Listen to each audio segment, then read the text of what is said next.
Muchísimas gracias por mantener la sintonía con este su programa Entre Opiniones. Tal como habíamos anunciado, Jennery, tenemos con nosotros a Emil Báez, emprendedor, consultor financiero y fiscal, actualmente socio director del BFA Consultores. Con él estaremos hablando sobre si es posible vivir sin deudas. Muy buenos días, Emil, ¿cómo está? Muy bien, gracias a Dios. ¿Y qué tal ustedes? Estamos Excelente. muy bien también, gracias a Dios, para tratar un tema tan interesante que yo decía antes de nosotros durante la pausa, de que para muchos es una afirmación y que para otros es una interrogante. ¿Es posible para nosotros, bueno, al menos para mí es una interrogante, ¿es posible vivir sin deudas? Bueno, ante todo, muchísimas gracias por la invitación. La respuesta es un definitivo sí. Lo que pasa es que hay que tratar de aplicar algunos puntos, algunas medidas para poderlo llevar a cabo. Número uno, deberíamos de empezar la conversación hablando de presupuesto. Ustedes preguntarán, ¿qué es un presupuesto?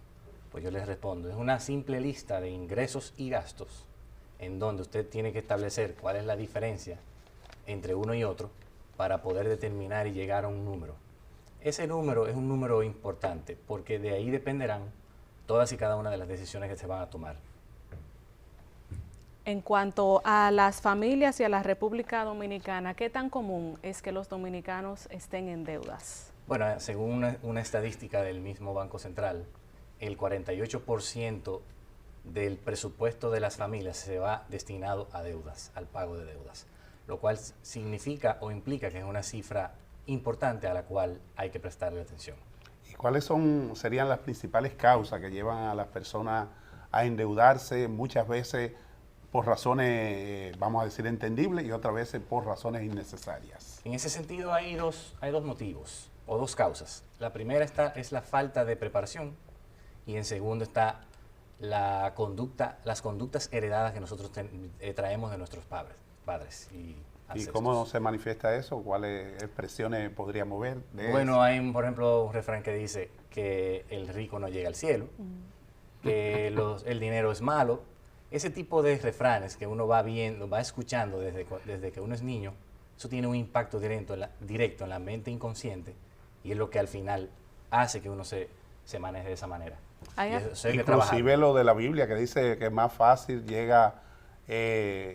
o sea, que no pasa un rico, que más fácil pasa un camello por el ojo de la aguja que un rico llegar al reino de los cielos. Y eso tiene una connotación un poquito profunda, que no es parte del tema, pero puedo decir que como la Biblia ha sufrido muchas transformaciones a lo largo de la historia, hay mensajes que no se han traducido de manera correcta. Y ese tipo de confusiones también han sido capitalizadas por otros gremios, que mejor no mencionarlo. Y no necesariamente es así. Emil, se habla mucho de las deudas buenas y de las deudas malas. ¿Podría usted explicarnos a qué se refiere cada una? Muy bien, esa es una excelente pregunta. Le pudiera responder que las deudas malas son aquellas deudas que se toman sin ningún tipo de respaldo en activo. Y las deudas buenas son aquellas que, número uno, se pagan por sí solas y número dos, dejan un beneficio.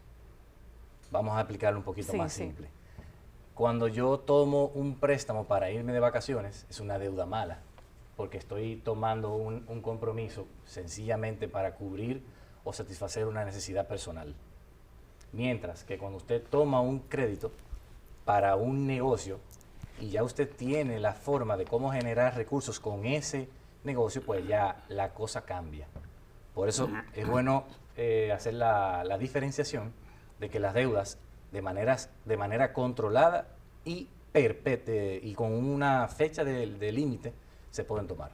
Y por ejemplo, qué bueno que toca este punto de las vacaciones. ¿Cómo puede hacer una persona para tener ese ahorro exclusivamente para las vacaciones? ¿Qué porcentaje debería de destinar? Esa es una excelente pregunta. Para eso tenemos que retomar al primer punto, que es el presupuesto.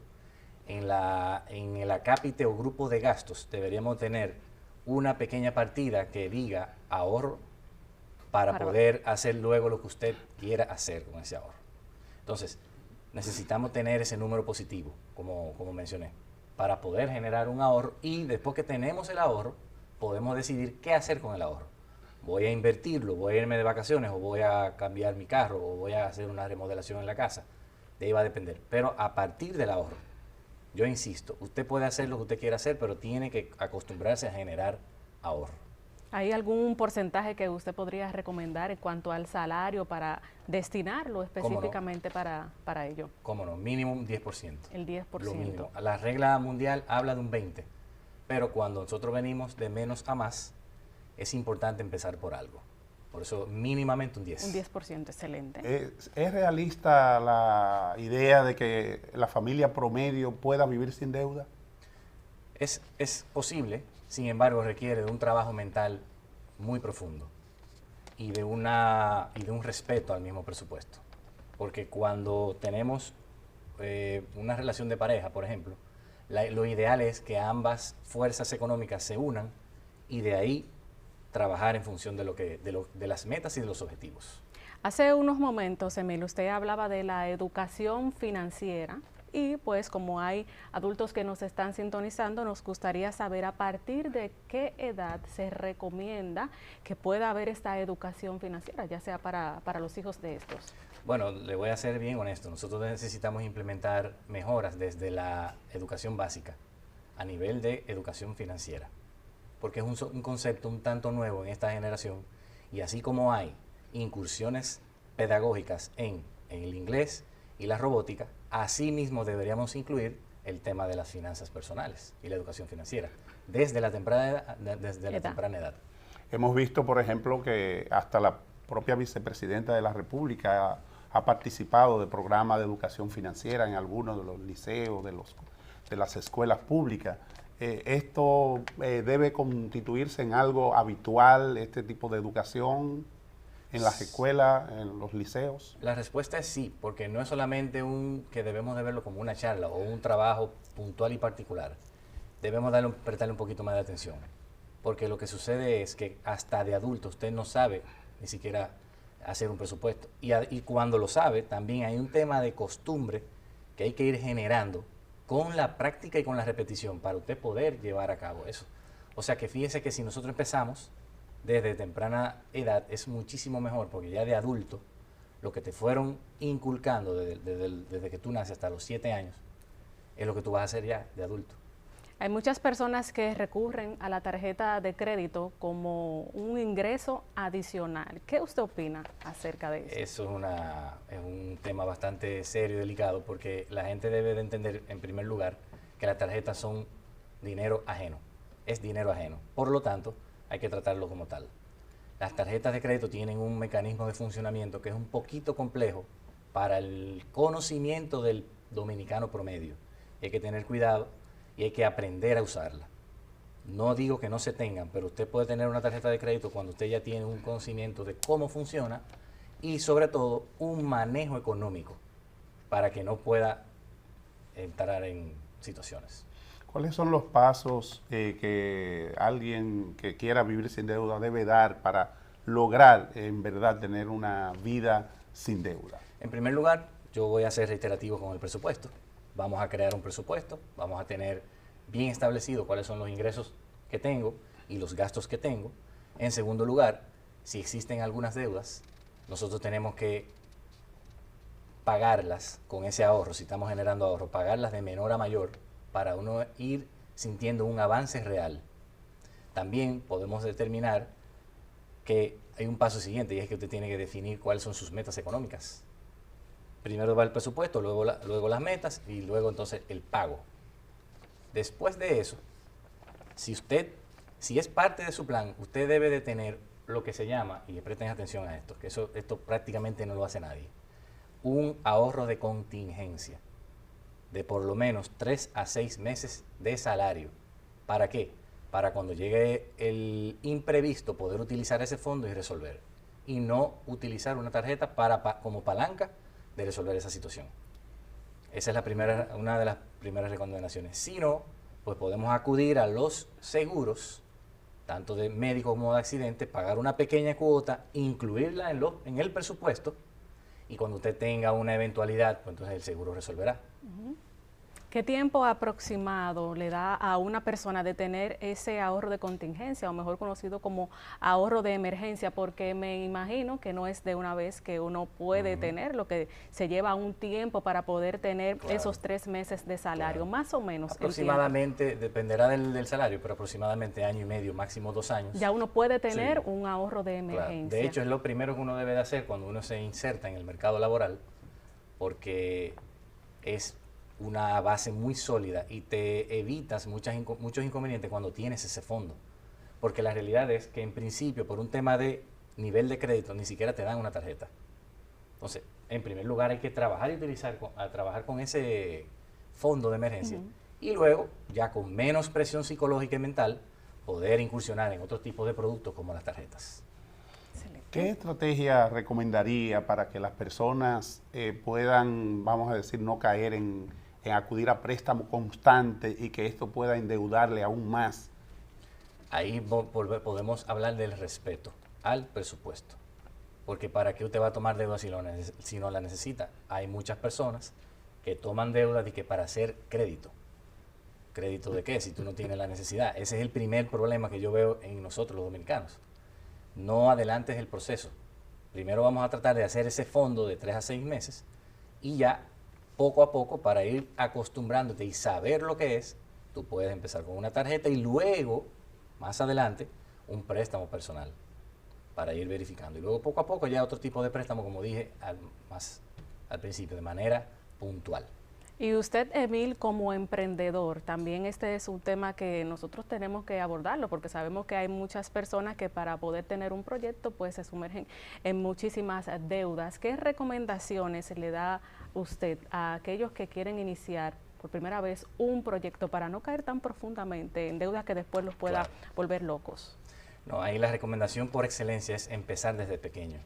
Cuando usted demuestra que usted puede tomar aunque sea una paletera, y volverla rentable, y usted crece y va creciendo con el tiempo, entonces en ese proceso de crecimiento es el momento de uno tomar una deuda, no al inicio. Usted no debería tomar una deuda cuando usted mismo no sabe que el negocio le va a dar resultado. Yo creo que ese es el problema grande y clave que existe y que hay que evitar en un 100%. Usted ha hablado en varias ocasiones ya de el ahorro como una vía para evitar las deudas. ¿Qué pasos más o menos puede dar la persona específicamente ya para garantizar que ese ahorro le impida llegar a endeudarse? Los bancos tienen una modalidad ahora mismo, la mayoría de los bancos dominicanos tienen una modalidad de débito automático. Débito automático de su cuenta de nómina hacia otra cuenta de ahorro en donde usted no tenga ningún tipo de acceso, ni acceso a través de una tarjeta de crédito, ni a una libreta. Una cuenta digital que usted tenga que ir necesariamente al banco o hacer una transferencia para sacar los fondos de ahí. Pero cuando usted tiene algo automático, que ya usted sabe que no va a contar con eso porque hay una transacción automática que la realiza por usted, es la primera recomendación o acción que nosotros damos para generar el ahorro.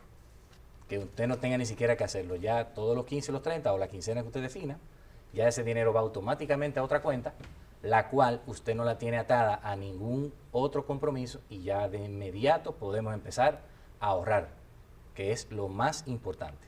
Me imagino que uno de los temas más importantes en este aspecto es la disciplina y la mentalidad. ¿Cómo influye al momento de tener una vida financiera saludable?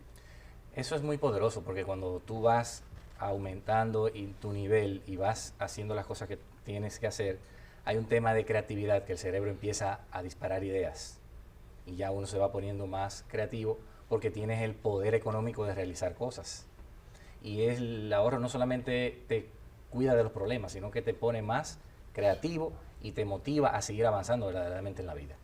Nosotros sabemos de situaciones, ¿verdad?, que la gente tiene muchas facilidades porque está en una cooperativa y le da un préstamo, otro préstamo, para el Día de los Padres, de las Madres, hasta la cosa que uno menos se imagina. ¿Cómo hacer para esas deudas acumuladas irla bajando poco a poco?